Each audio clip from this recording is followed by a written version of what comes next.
साथियों नमस्कार, कैसे हैं। उम्मीद आशा विश्वास है कि आप सभी साथी बिल्कुल अच्छे नहीं होंगे साथियों, इसलिए कि जो बच्चे बिहार बिजली भर्ती बोर्ड परीक्षा का तैयारी कर रहे थे और परीक्षा दिए थे, लगातार समझिए 1.5 साल के बाद एग्जामिनेशन हुआ और बहुत सारे बच्चे कयास लगाए हुए थे साथियों। खास करके बिहार बिजली भर्ती बोर्ड परीक्षा में शामिल होने वाले टेक्नीशियन 3 यानी इलेक्ट्रीशियन ट्रेड के जो साथी हैं, उनका रिजल्ट का कोई भी अपडेट नहीं आया। अभी तक कोई अपडेट नहीं आया है। 23 तारीख के बाद, 23 सितंबर के बाद कोई भी अपडेट बिहार बिजली भर्ती बोर्ड के ऑफिशियल वेबसाइट पर नहीं आया है। लास्ट जो अपडेट आया था वो जूनियर अकाउंट क्लर्क का प्रोविजनल रिजल्ट था। एक बात बताइए, समय बीतता जा रहा है, टेक्नीशियन 3 का रिजल्ट कब देगा? भाई ये बहुत बड़ा सवाल है। और एक बात और जान लीजिए, बिहार में जल्द आचार संहिता लगने जा रहा है। यह हिंदुस्तान पेपर का कटिंग है साथियों। देखिए क्या लिखा है। चुनाव आयोग ने 6 अक्टूबर तक सरकारी कर्मचारी के तबादले यानी ट्रांसफर की रिपोर्ट मांगी है। फिर बोला है बिहार विधानसभा चुनाव की घोषणा 6 अक्टूबर के बाद की जाएगी। साथियों इलेक्शन कमीशन, ठीक है, ने 6 अक्टूबर के बाद अल्टीमेटम दे दिया, कभी भी आचार संहिता लगा सकते हैं। अब यहां एक बहुत बड़ा मुद्दा है साथियों। यहां देखिए क्या बोला। चुनाव आयोग ने बिहार विधानसभा चुनाव के मद्देनजर राज्य सरकार के महकमों को 6 अक्टूबर तक सरकारी पदाधिकारी एवं कर्मियों के तबादले की प्रक्रिया पूरी करने का निर्देश, यानी जो भी ट्रांसफर पोस्टिंग करना है आप 6 अक्टूबर से पहले करके रिपोर्ट भेज दीजिए। यानी भाई मतलब आपको जितना जल्दी हो करके 6 अक्टूबर तक रिपोर्ट सबमिट करना है। साथ ही उसी दिन तबादला एवं पदस्थापन से संबंधित रिपोर्ट भी मांगी गई है। चुनाव आयोग के इस निर्देश ने साफ है कि विधानसभा चुनाव की घोषणा अब 6 अक्टूबर के बाद कभी भी हो सकती है। इस बीच चुनाव आयोग की टीम मुख्य चुनाव आयुक्त के नेतृत्व में कभी भी बिहार आ सकती है। जो आपका मुख्य चुनाव आयुक्त हैं कभी भी बिहार दौरे पर आ सकते हैं और आचार संहिता की घोषणा कर सकते हैं।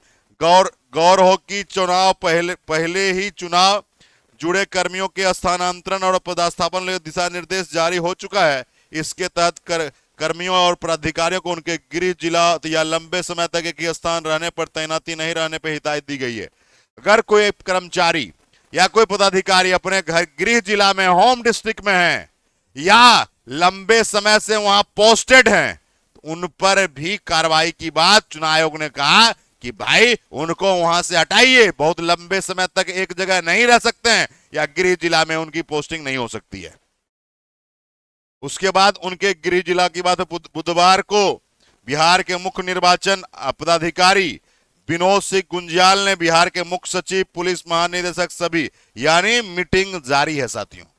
यानी बिहार के मुख्य सचिव और डीजीपी साहब या जो बड़े अधिकारी हैं उनके साथ मीटिंग पूरा जारी है। स्पेशल ब्रांच प्रशिक्षण आदि पर निर्देश लागू नहीं है। देखिए जो स्पेशल ब्रांच है उसके पदाधिकारी को आप इधर उधर नहीं कर सकते मेरे भाई, उस पर लागू नहीं है। ठीक है। प्रधान सचिव, सचिव, विभाग का जो हेड, सारे को पत्र लिखकर रिपोर्ट मांगा गया है कि जितने भी जैसे कॉलेज के भी स्टाफ हैं, कॉलेज के भी कर्मी हैं, तो उनका भी रिपोर्ट सबमिट करना आपको, जो वहां के प्रिंसिपल हैं उनको या जो वहां पर कह सकते हैं मैनेजर हैं या डायरेक्टर हैं, निदेशक हैं, उनको सारे चीज उनको देना है। देखिए इस तरह की बातें आ रही है। अब सवाल ये है, लिख लिया है स्पष्ट एक बात, अधिकारी और कर्मचारी का पदस्थापन उनके गृह जिला में होम डिस्ट्रिक्ट में नहीं किया जाएगा किसी हाल में, क्योंकि वो हो सकता है किसी अपने करीबी या नजदीकी या जिस जाति से बिलोंग करते उस जाति को सपोर्ट करने लगे, उनके पक्ष में वो काम करने लगे। इसलिए चुनाव आयोग ऐसा नहीं चाहती हो। और आपको जानकारी होनी चाहिए कि जो चुनाव आयोग का हेड होता है, जिलाधिकारी होता है जिला में, अब कुछ दिनों के बाद यानी 6 अक्टूबर के बाद जो आचार संहिता लग जाएगा, वो जिलाधिकारी के साथ साथ मुख्य निर्वाचन अधिकारी जिला स्तर पर हैं। तो आप सभी को साथी ये रिपोर्ट दिखाने का मतलब क्या है, इसको जानना है साथियों। अब सवाल यह है कि अगर 6 अक्टूबर तक, सवाल एक बहुत बड़ा है कि अगर 6 अक्टूबर 2025 तक अगर बीएचपीसीएल का रिजल्ट जारी नहीं होता है तब क्या होगा बताइए आप लोग साथियों। बहुत सारे बच्चे के पास बहुत सारे टाइप की बातें आती है। अगर 6 अक्टूबर 2025 तक BHPCL टेक्नीशियन 3 का रिजल्ट जारी नहीं करता है तो पता है क्या हो जाएगा। अगर आचार संहिता लग जाएगी तो सब काम को ठप कर दिया जाता है। अब कहने के लिए तो लोग कहेंगे नया वैकेंसी, नया या पुराना वैकेंसी पर काम चलेगा। मेरे भाई, सब कर्मचारी को लगा देगा चुनाव ड्यूटी में, तू कौन कर्मचारी इसका रिजल्ट जारी करेगा और इसका वेरिफिकेशन कराएगा भाई। बाद में तो आप कहिएगा हमारे पास कर्मी नहीं है, हमारे पास सब चीज है लेकिन कर्मी नहीं है। ये बात को हम सबको समझना पड़ेगा साथियों। और आज की अगर बात करेंगे साथियों, अब हमारे पास समय कहां है, मुश्किल से 1 सप्ताह का समय है। अगर 1 सप्ताह के अंदर अगर कोई भी महत्वपूर्ण डिसीजन नहीं अगर विभाग लेती है तो ये टेक्नीशियन 3 वालों के लिए बहुत ही दिक्कत है। ऐसे अगर हम लोग बात करें साथी, जो भी शिक्षक साथी जो आपके टेक्निकल शिक्षक है जो बिहार में लीड कर रहे हैं, जो हम लोगों के मित्रवत हैं और शिक्षक साथी हैं, सारे लोगों से बात हुई और उस पर जब चर्चा हुई तो ऐसा जानकारी प्राप्त हुआ सारे चीज को देखते हुए कि मंत्री महोदय इस रिजल्ट को लेकर सख्त निर्देश जारी किए हैं। मैंने पिछले वीडियोज में भी आपको बताया था, पिछले लाइव सेशन में बताया था। उम्मीद करिए कि 1 सप्ताह के पहले ही आपका रिजल्ट घोषित हो जाएगा। उम्मीद हो सकता है हम लोग जैसा टेक्नीशियन 3 की जो बातें हैं, हम लोगों ने जैसा सब चीज को देखा है, तो हो सकता है या तो आपका रिजल्ट, ठीक है, आपका रिजल्ट जो है आज जारी हो जाए, यानी आज आपका क्या है भाई, शुक्रवार है, या सोमवार को जारी होने की प्रबल संभावना है। ठीक है, हो सकता है ऐसा हम लोगों को अनुमान लगाया जा रहा है, जैसा निर्देश दिया गया था माननीय मंत्री महोदय के द्वारा, विजेंद्र सिंह यादव के द्वारा, विजेंद्र प्रसाद यादव जी के द्वारा। तो हम लोगों का लगता है कि आज या सोमवार को रिजल्ट आने की प्रबल संभावना है। तो मेरे भाई, सब्र तो नहीं हो रहा है, मैं भी जानता हूं, क्योंकि एक इलेक्शन कमीशन का प्रेशर है, दूसरा तरफ आप लोग के लाइफ का प्रेशर है, आप लोगों के जिंदगी का प्रेशर। मेरे भाई, आपको याद होगा जब BHPCL का फॉर्म आया,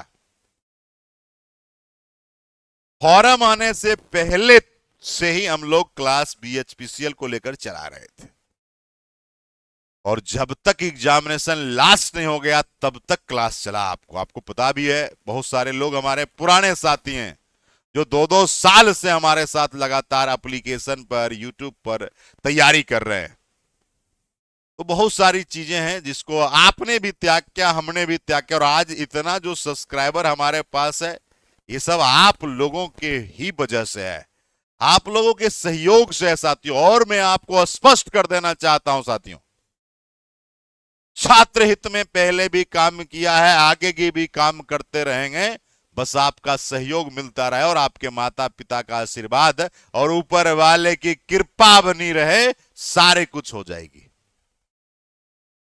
परमात्मा जो है उनसे कृपा चाहिए, और आपके माता पिता का आशीर्वाद और आप जैसे युवाओं का सहयोग की आवश्यकता है।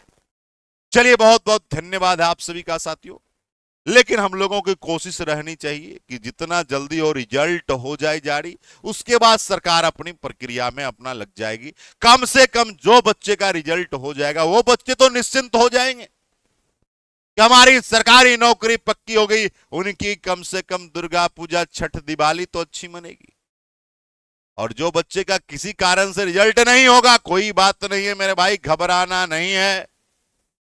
हो सकता है आपका रेलवे इंतजार कर रहा है, हो सकता है कि बिहार SSC आपका इंतजार कर रहा है भाई, हो सकता है आपका बिहार CGL आपका इंतजार कर रहा है, हो सकता है आपका BPSC का जो आपका ADO का जो पद है, हो सकता है वो इंतजार कर रहा है। कहां किसकी नैया फंसी है पता नहीं है किसी को, इसलिए निगेटिव बिल्कुल नहीं होना है। हम सबको मिलकर लगातार मेहनत करना है और सफलता की नींव को जाकर स्थापित करके आना है साथियों।